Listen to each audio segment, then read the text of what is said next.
የጀነራሉ ቅሬታና የጠቅላዩ ምላሽ። ለጀነራል ታደሰ ወረደ ክስ የፌዴራል መንግስቱ ምላሽ ሰጠ።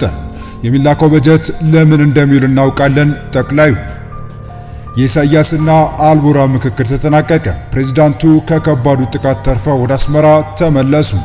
ኢሳያስ በሰላም ወደ ኤርትራ ተመልሰዋል። የማነ ገብረ መስቀል ግብጽ በእንቢተኛ አቋም አጸናች። የህዳሴው ግድቡን በተመለከተ ከኢትዮጵያ ጋር ተጨማሪ ንግግር አይኖርም ሲሉ የግብፁ የውጭ ጉዳይ ሚኒስትር ተናገሩ።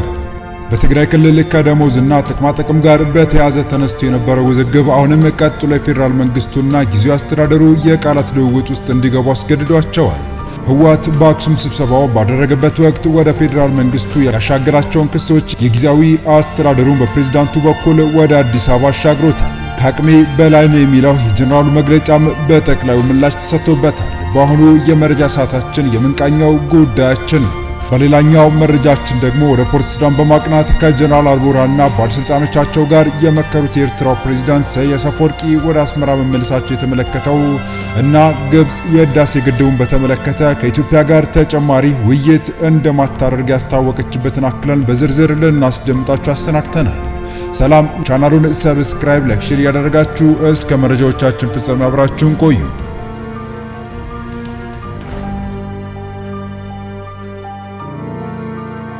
የትግራይ ጊዜያዊ አስተዳደር ፕሬዝዳንት ሌተር ጀነራል ታደሰ ወረደ ቅሬታ አቅርበዋል። ጉዳዩ በበጀት ጉዳይ ነው። የፌዴራል መንግስት በጀት እየላከልን አይደለም የሚል ቅሬታ ነው አስተዳደሩ ያቀረቡት። በዚህ ዙሪያ ጉዳዩ በቀጥታ የሚመለከተው የገንዘብ ሚኒስቴር እንዲሁም የፌዴሬሽን ምክር ቤት ያሉት ነገር የለም። ሌተር ጀነራል ታደሰ ወረደ ሰሞኑን ይፋ ባደረጉት መረጃቸው የፌዴራል መንግስት ለክልሎች መድቦ የሚልካው የድጎማ በጀት እየላከልን አይደለም፣ ከተከለከልንም 2 ወራት ተቆጥረዋል ሲሉ አስታውቀዋል። ጀነራሉ በዚህም ለሰራተኞቻችን ደሞዝ መክፈል አልቻልንም ያሉ ሲሆን በባንኮች ውስጥም የጥሬ ገንዘብ እጥረት እየገጠመን ነው ሲሉ አክለው አስታውቀዋል። ባለፈው እሁድ ህዳር 1 ቀን 2018 ዓ.ም በአክሱም ጽዮን ዓመታዊ በዓል ላይ በመገኘት ንግግር ያደረጉት ፕሬዝዳንቱ ከ3 ዓመታት በፊት የተፈረመው የፕሪቶሪያው ስምምነት አደጋ ላይ ነው ሲሉ ማስጠንቅቀዋል። ከፌዴራል መንግስቱ በጀትና የሰራተኞች የደሞዝ ጭማሪ በተያያዘ በትግራይ ከዚህ ቀደም ቅሬታዎች ሲቀርቡ ተሰምቷል። ከዚሁ ጋር በተያያዘ የትግራይ ክልል ፕላንና ኮሚሽን ኮሚሽነር ሃንሳ ተክላይ መንግስት የመንግስት ሰራተኞች የደሞዝ ጭማሪ እንዲያገኙ ያስተላልፈው ውሳኔ በክልሉ ያለው አፈጻጸም በማስመልከት ከሳምንታት በፊት ለትግራይ ቴሌቪዥን መግለጫ በሰጡበት ወቅት ጭማሪው በክልሉ መዘግየቱን ገልጸዋል። ኮሚሽነር ሃንሳ ለዚሁ የደሞዝ ጭማሪ መዘግየት ምክንያት አድርገው ያቀረቡት የክልሉን ጊዜያዊ አስተዳደር እንደዚሁም የፌዴራል መንግስቱን።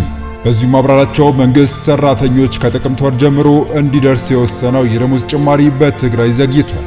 የመዘግየቱ ምክንያት ደግሞ ከክልሉ መንግስታዊ ተቋማት መሰብሰብ የነበረበት መረጃ በወቅቱ ባለመሰብሰቡ ከፌዴራል መንግስት የተላከ አዋጅና መምሪያ ተተርጉሞ በጊዜያዊ አስተዳደሩ መጽደቅ ስለነበረበት ነው ሲሉ የተናገሩት ሲሆን ሌላው ፈታኝ ማነቆ ያሉት ደግሞ ለደሞዝ ጭማሪ በቂ የሆነ ገንዘብ ከፌዴራል መንግስት አለመመደቡ ነው የሚል ነበር። ክልሉ ወጪዎችን ከውስጥ ገቢዎች ለመሸፈን እየተጣጣረ ይገኛል። በዚህ ዓመት 12 ቢሊዮን ብር ገደማ ያስፈልገናል።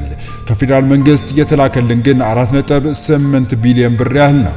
የ8 ቢሊዮን ብር ያህል የበጀት እጥረት አለብን። ይህን ክፍተት መሙላት የሚችል በጀት የለንም ሲሉም የተናገሩ መሆኑ የሚታወስ ነው። በሌላ በኩል በትግራይ ክልል በጀት አጠቃቀምና በጀቱ የሚውለው ለምን ዓላማ እንደሚውል በተመለከተ በፌዴራል መንግስት በኩል ጥያቄዎች እንዳሉ ከአንድ ወር በፊት ጠቅላይ ሚኒስትር አብይ አህመድ ለህዝብ ተወካዮች ምክር ቤት በሰጡት ማብራሪያ የጠቀሙበት ሁኔታ የነበረ መሆኑ የሚታወስ ነው። ጠቅላይ ሚኒስትሩ በዚህ ማብራሪያቸውም የፌዴራል መንግስት ለክልሉ የሚልከው በጀት ለልማት እንዲውል ከማድረግ ይልቅ ሙሉ በሙሉ ለታጣቂዎች የደሞዝ ክፍያ የሚውል መሆኑን በመጥቀስ ችግር ያለ መሆኑን ያመላከቱበት ሁኔታ እንደነበር ይታወቃል። በዚህ ዙሪያ በጊዜው በሰጡት ማብራሪያም ትግራይ ውስጥ ደሞዝ ጭማሪ በሚል የተፈጠረ ችግር የነበረ መሆኑ የሚታወስ ነው። ትግራይ ያሉ ታጣቂዎች በመልሶ ማቋቋም ወይም ዲዲአር ቢወጡ ለሀገርም ለቤተሰብም ይጠቅማል። እነዚህ ወጣቶች በዲዲአር ውስጥ እንዳያልፉ አድርጎ በመያዝ በደሞዝ መጨቃጨቅ አስፈላጊ አይደለም። ትግራይ የምንልከው በጀት ሙሉ በሙሉ የሚውለው ለወታደሮች ነው። ይሄ ትግራይን እየጎዳ ነው ሲሉም ነበር የተናገሩ። ትግራይ የምንልከው በጀት ሙሉ በሙሉ የሚውለው ለወታደሮች ነው። ይህ ትግራይን እየጎዳ ነበር ያሉት ጠቅላዩ በፕሪቶሪያው ስምምነት መሰረት የትግራይ ጊዜያዊ አስተዳደር ተጠሪነቱ ለፌዴራል መንግስቱ ሲሆን እስካሁን ባለው ሁኔታ ጀነራል ታደሰ የሥራ አፈጻጸማቸውን በተመለከተ ለፌዴራል መንግስት ሪፖርት ማቅረባቸው የሚያመለክት መረጃ አልወጣም። በቀጣይ መረጃ የኤርትራው ፕሬዝዳንትና የጀነራሉ ምክክር ተጠናቋል። በቀጠናው ጉዳይ ጀነራሉና ኢሳያስ አብረን ለመስራት ተስማምተናል ሲሉ ይፋ አድርገዋል።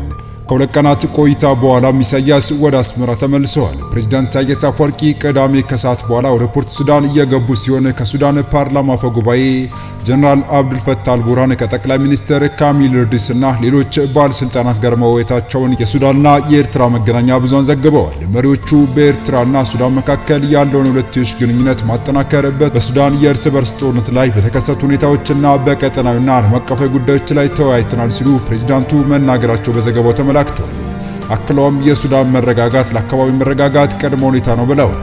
እንደ ኢሮፒያን አቆጣጠር በግንቦት 2023 ጦርነት ከተቀሰቀሰ በኋላ በፈጥኖ ደራሽ ኃይሉ ከካርቱም የተባረረውና በምዕራብ ሱዳን የወደብ ከተማ ፖርት ሱዳን የሰፈረው ጀነራል አልቡርሃን ጦር በመጋቢት ወር መጨረሻ ዋና ከተማዋን መልሶ ተቆጣጥሯል። የሱዳን ጦር ከግብጽ፣ ከሩሲያ፣ ከኢራን፣ ከቱርክ፣ ከኤርትራ እርዳታ እንደሚያገኝ ይነገራል። የፈጥኖ ደራሽ ጦር እንዲሁ በዋናኝነት ከተባበሩት አረብ ኤምሬት፣ ቻድና ኬንያ ድጋፍ እንዳለው ይታመናል። የሳውዲ አልጋ ወራሽ መሐመድ ቢን ሰልማን ከሳምንት በፊት ዋይት ሃውስ ጎብኝተው ለፕሬዝዳንት ትራምፕ የሱዳን ሁኔታ በመግለጽና ውዝግቡን ለመፍታት ጣልቃ እንዲገቡ መጠየቃቸው ተዘግቧል። ይህም ተከትሎም በሱዳን ያለው ሁኔታ ላይ መስራት እንጀምራለን ብለዋል ትራምፕ። በሱዳን ውስጥ የተንሰራፋ ግፍ እየተፈጸመ መሆኑን ያነሱት የአሜሪካው ፕሬዝዳንት ጦርነቱ ለማስቆም ከግብጽ፣ ሳውዲ አረቢያና የተባበሩት አረብ ኤሚሬት ጋር በጋራ ለመስራት ቃል መግባታቸው ይታወቃል። ይህ በእንዲህ እንዳለም የኤርትራው የማስታወቂያ ሚኒስቴር የማነ ገብረ መስቀል በይፋ ኤክስ ገጻቸው ፕሬዝዳንት ኢሳያስ አፈወርቂ ወደ ኤርትራ መመለሳቸውን ይፋ አድርገዋል።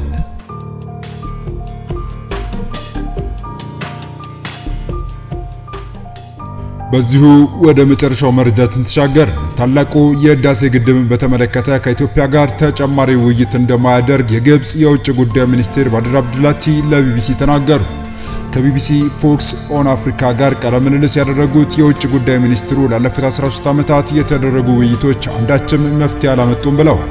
የህዳሴ ግድቡ ከተመረቀ በኋላ በኢትዮጵያና በግብጽ መካከል ያለ ግንኙነት የበለጠ መሻከሩን ጠቅሰው በዚህ መካካር ምክንያት ዓለም አቀፉ ማህበረሰብ ስጋት ሊሰማው እንደሚገባም ተናግረዋል። ባለፉት 13 ዓመታት በሀገራቱ መካከል የተደረገው ውይይት ውጤት ባለማስገኘቱ ግብጽ በዓለም አቀፍ ሕግ መሰረት የውሃ ደህንነቷን እንደምታስከብር አክለዋል።